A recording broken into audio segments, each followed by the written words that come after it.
जय हिंद फ्रेंड्स। तो हम आपकी लेकर आए हैं क्लास 9th का विषय हिंदी का वार्षिक परीक्षा 2023-24 का क्वेश्चन पेपर।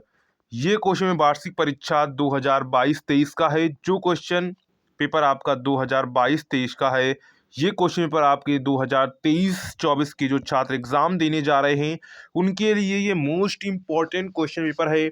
यही क्वेश्चन पेपर जो ऐसे ही क्वेश्चंस आपको देखने को मिलेंगे, तो इन क्वेश्चंस को आपको प्रॉपर अच्छे से याद कर लेना है। एक भी क्वेश्चन आपको नहीं छोड़ना है। इसमें जितने भी क्वेश्चंस हैं वो आपके वार्षिक परीक्षा 2023-24 के लिए इम्पॉर्टेंट हैं। तो एक एक क्वेश्चन आपके एग्जाम के लिए इम्पॉर्टेंट है, तो आपको एक भी क्वेश्चन को नहीं छोड़ना है। एक एक क्वेश्चन आपको अच्छे से याद कर लेना है। तो सबसे पहले हम लोग 20 ऑब्जेक्टिव क्वेश्चंस देखेंगे, इसके बाद आगे के क्वेश्चंस देखेंगे। उससे पहले अगर आपने अभी तक चैनल को सब्सक्राइब नहीं किया है तो चैनल को सब्सक्राइब कर लीजिए। आपको एनुअल एग्जाम की सभी क्वेश्चन पेपर इस चैनल पर मिल जाएंगे, जिससे आने वाली वीडियो की नोटिफिकेशन आपको टाइम टू टाइम मिल सके, और बेल आइकन को आप प्रेस कर दीजिए जिससे नोटिफिकेशन मिल जाए। जैसे ही आपका पेपर अपलोड हो आप तुरंत इस पेपर को देख लीजिएगा, तो आपका 100% वार्षिक परीक्षा 2023-24 का क्वेश्चन पेपर अच्छा जाएगा। तो हम लोग खंड आ पर आ जाते हैं, जहां पर हमको बहुविकल्पीय प्रश्न देखने को मिलते हैं। तो सबसे पहले क्वेश्चन है हमारा, भारतेंदु युग के लेखक हैं? प्रताप नारायण मिश्र, जयशंकर प्रसाद, श्रीधर पाठक, लोचन प्रसाद पांडे। तो भारतेंदु युग के लेखक कौन है? प्रताप नारायण मिश्र हैं। कौन है? प्रताप नारायण मिश्र हैं। तो यहाँ पर आंसर क्या करेक्ट हो जाएगा? आंसर का आपका करेक्ट हो जाएगा प्रताप नारायण मिश्र। नेक्स्ट है, सरस्वती पत्रिका का संपादन वर्ष है? तो आपको पता होगा कि सरस्वती पत्रिका का संपादन वर्ष क्या है? 1900 ईस्वी है। इसके संपादक कौन से? आचार्य महावीर प्रसाद द्विवेदी। तो यहाँ पर ऑप्शन का वाला आपका करेक्ट हो जाएगा, 1900 ईस्वी। नेक्स्ट है, रानी केतकी की कहानी के लेखक हैं? तो रानी केतकी की कहानी के लेखक हैं, तो रानी केतकी की कहानी के लेखक कौन है? मुंशी ईसा अल्लाह खां है। कौन है? मुंशी ईसा अल्लाह खां है। तो यहाँ पर आंसर क्या हो जाएगा? यहाँ पर आंसर आपका गा वाला करेक्ट हो जाएगा। नेक्स्ट है, ध्रुव स्वामिनी नाटक के लेखक हैं? तो ध्रुव स्वामिनी नाटक के लेखक कौन है? जयशंकर प्रसाद हैं। कौन है? जयशंकर प्रसाद। तो यहाँ पर आंसर का वाला आपका करेक्ट हो जाएगा, जयशंकर प्रसाद। क्या हो जाएगा? जयशंकर प्रसाद। ध्रुव स्वामिनी नाटक के लेखक कौन है? जयशंकर प्रसाद। नेक्स्ट है, हिंदी का प्रथम मौलिक उपन्यास है? तो हिंदी का प्रथम मौलिक उपन्यास कौन सा है? परीक्षा गुरु है। कौन सा है? परीक्षा गुरु, जिसके लेखक कौन है? लाला श्रीनिवास दास है। कौन है? लाला श्रीनिवास दास। तो यहाँ पर आंसर क्या करेक्ट हो जाएगा? परीक्षा गुरु। क्या हो जाएगा? परीक्षा गुरु। नेक्स्ट है, सूर सागर के रचनाकार का नाम है? तो सूर सागर के रचनाकार का नाम क्या है? सूरदास नाम है। क्या नाम है? सूरदास नाम है। तो यहाँ पर ऑप्शन क्या करेक्ट हो जाएगा? का वाला आपका करेक्ट हो जाएगा, सूरदास। क्या हो जाएगा? सूरदास। नेक्स्ट है, ज्ञान आश्रयी शाखा के प्रमुख कवि हैं?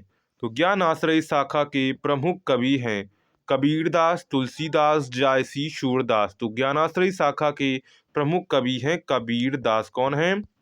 कबीरदास। तो यहाँ पर आंसर क्या करेक्ट हो जाएगा? तो यहाँ पर आंसर का आपका करेक्ट हो जाएगा। नेक्स्ट है, तुलसीदास की प्रमुख रचना है? तो तुलसीदास की प्रमुख रचना आपको पता होगी, उनकी सबसे प्रमुख रचना थी रामचरितमानस। कौन सी थी? रामचरितमानस, जिसके कारण उनको ख्याति प्राप्त हुई। तो यहाँ हो जाएगा रामचरितमानस। नेक्स्ट है, वीर रस का स्थायी भाव है? तो वीर रस का स्थायी भाव आपको बताना है।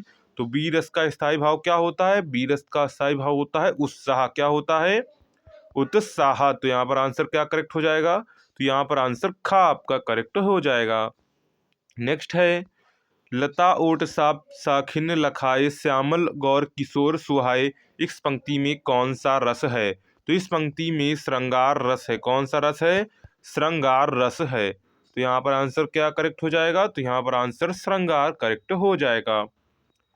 नेक्स्ट है, तरनी तनुजा तट तमाल तरुबर बहुछाए, इस पंक्ति में कौन सा अलंकार है? तो इस पंक्ति में ता वर्ण की आवृत्ति हो रही है, तो यहाँ पर क्या हो जाएगा, तो यहाँ पर हो जाएगा अनुप्रास अलंकार। कौन सा हो जाएगा, अनुप्रास अलंकार हो जाएगा। तो यहाँ पर गा आंसर करेक्ट हो जाएगा, अनुप्रास। नेक्स्ट है, मेरी भवबाधा हरो राधा नागर सोए, जा तन की झाई परे श्यामू हरित दुति होए। उपर्युक्त पद में छंद बताइए। तो इसमें कौन सा छंद है, दोहा, चौपाई, सोरठा, रोला। तो यहाँ पर कौन सा छंद है, यहाँ पर दोहा छंद है। कौन सा छंद है, दोहा छंद है। तो यहाँ पर आंसर क्या हो जाएगा, यहाँ पर आंसर का करेक्ट हो जाएगा, दोहा। क्या हो जाएगा, दोहा।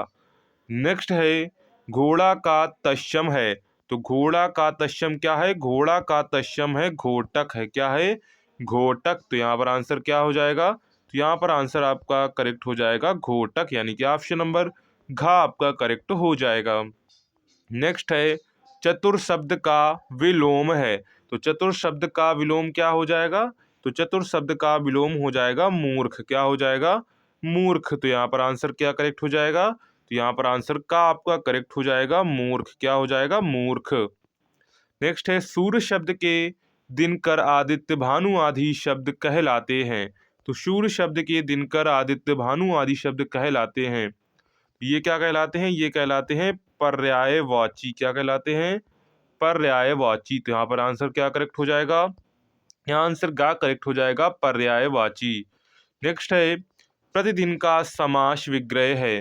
तो प्रतिदिन का समास विग्रह क्या हो जाएगा, इसका समास विग्रह हो जाएगा प्रत्येक दिन। क्या हो जाएगा, प्रत्येक दिन, यानी कि ऑप्शन नंबर यहाँ पर आपका खा वाला करेक्ट हो जाएगा, प्रत्येक दिन। क्या हो जाएगा, प्रत्येक दिन। नेक्स्ट है, महोत्सव का संधि विच्छेद है। तो महोत्सव का संधि विच्छेद क्या हो जाएगा, महाधन उत्सव। क्या हो जाएगा, महाधन उत्सव महोत्सव हो जाएगा। क्या हो जाएगा, महोत्सव का संधि विच्छेद हो जाएगा महाधन उत्सव। नेक्स्ट है, राम मात का विभक्ति और वचन है। तो राम मात का विभक्ति और वचन क्या हो जाएगा, ये है पंचमी विभक्ति एक वचन। क्या है, पंचमी विभक्ति एक वचन। तो यहाँ पर आंसर क्या हो जाएगा, यहाँ पर आंसर करेक्ट हो जाएगा गा वाला, पंचमी विभक्ति एक वचन। नेक्स्ट है, असमाभि का विभक्ति और वचन है। तो असमाभि का विभक्ति और वचन है, तो इसका क्या है, इसका है तृतीय विभक्ति। क्या है, तृतीय विभक्ति बहुवचन है। क्या है, तृतीय विभक्ति बहुवचन। तो यहाँ पर आंसर क्या करेक्ट हो जाएगा, तो यहाँ पर आंसर आपका खा वाला करेक्ट हो जाएगा, तृतीय विभक्ति बहुवचन। नेक्स्ट है, गम धातु लट लकार उत्तम पुरुष द्विवचन का रूप है। तो उसका रूप क्या है, उसका रूप है गमिष्याव। क्या है, गमिष्याव है। तो यहाँ पर क्या हो जाएगा, गमिष्यावा। तो यहाँ पर आंसर क्या करेक्ट हो जाएगा, यहाँ पर आंसर खा वाला करेक्ट हो जाएगा, गमिष्यावा। तो ये हमारे 20 ऑब्जेक्टिव क्वेश्चंस हो जाते हैं जो आपसे पूछे जाते हैं। इसके बाद खंडबा आ जाता है जिसमें हमको प्रश्न देखने को मिलते हैं। स्टेंजा आपको एक दिया जाएगा, गद्यांश आपको 2 गद्यांश अथवा में करके दिए जाएंगे, उनमें से आपको गद्यांश के 3 उत्तर आपको देने होंगे। इसके मिलेंगे आपको 6 नंबर। पहला, वही हरा भरा मैदान था, वही सुनहरी चांदनी एक निशब्द संगीत की भांति प्रकृति पर छाई हुई थी, वही मित्र समाज था, वही मनोरंजन के समान था, मगर जहाँ हास्य की ध्वनि थी अब वहाँ करुण क्रंदन और अश्रु प्रभा था।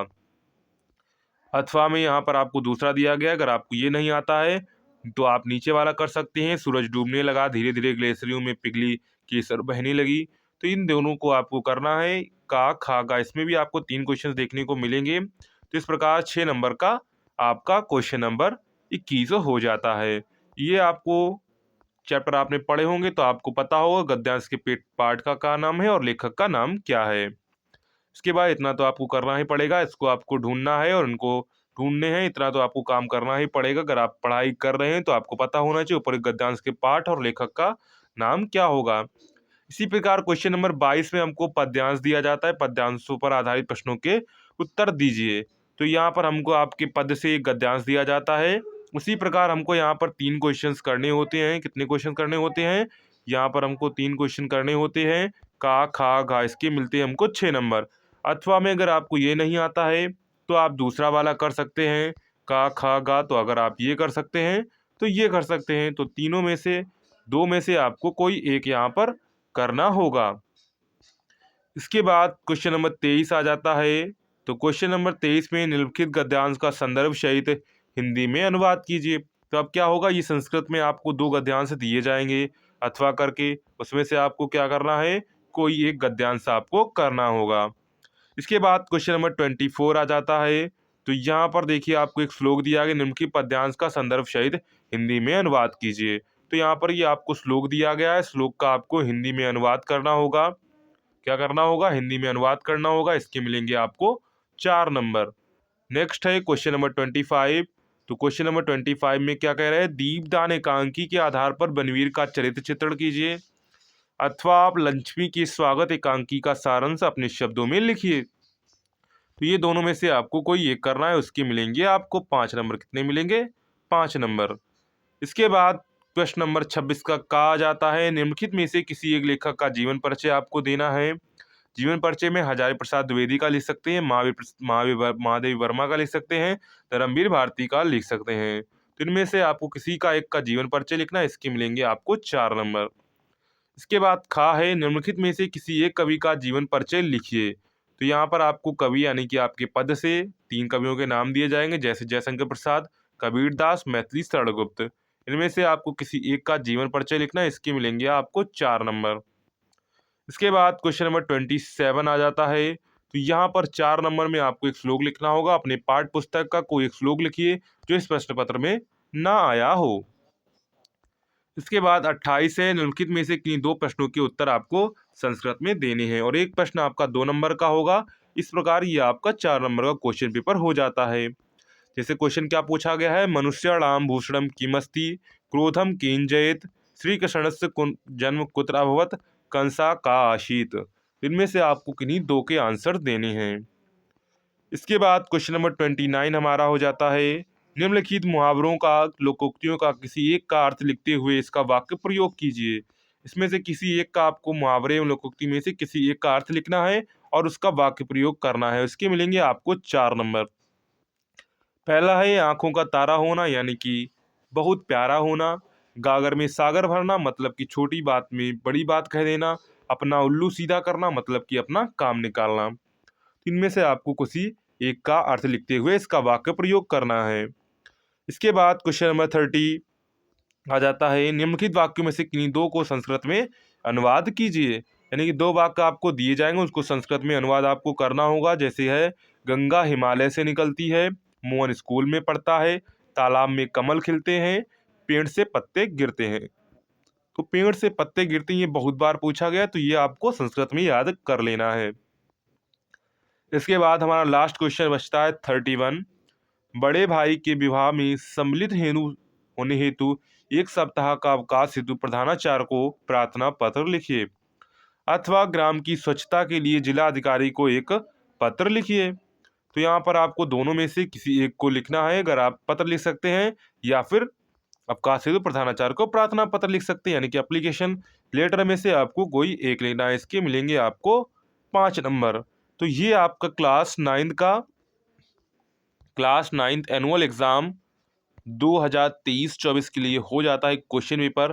तो अगर आपको ये वीडियो पसंद आया हो, क्वेश्चन पेपर समझ में आया हो, अगर आपको मेहनत हमारी पसंद आई हो, तो चैनल को सब्सक्राइब जरूर कर लीजिएगा ऐसे ही क्वेश्चन पेपर के लिए। साथ में अगर आपने अभी तक वीडियो को लाइक नहीं किया है तो वीडियो को भी लाइक कर दीजिए, जिससे आने वाली वीडियो की नोटिफिकेशन आपको टाइम टू टाइम मिल सकेगी और आप अपनी जो एनुअल एग्ज़ाम के पेपर हैं वो अच्छे से दे सकेंगे। तो चलिए मिलते हैं नेक्स्ट वीडियो में, तब तक के लिए जय हिंद।